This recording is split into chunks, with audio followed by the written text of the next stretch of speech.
હિમાચલ પ્રદેશમાં ભારે વરસાદ બાદ તારાજી સર્જાઈ છે। મંડી, ચંબા, કિન્નોર સહિતના વિસ્તારો છે જ્યાં સતત ભૂસ્ખલન થઈ રહ્યું છે। વરસાદ અને ભૂસ્ખલનને કારણે 3 જિલ્લામાં શાળાઓ બંધ છે।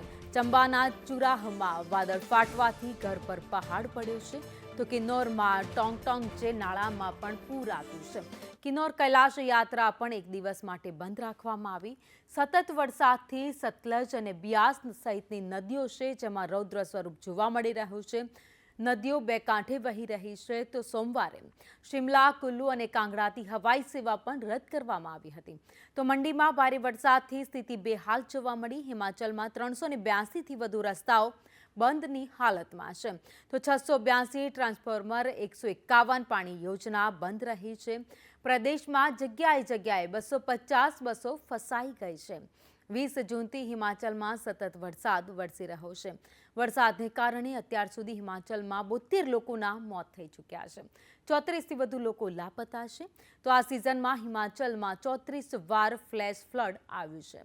22 વાર વાદળ ફાટવાની ઘટનાઓ બની, તો 21 જેટલી ભૂસ્ખલનની ઘટનાઓ પણ સામે આવી છે। હિમાચલ પ્રદેશમાં આ સિઝનમાં 1235 કરોડનું નુકસાન અત્યાર સુધીમાં થઈ ચૂક્યું છે।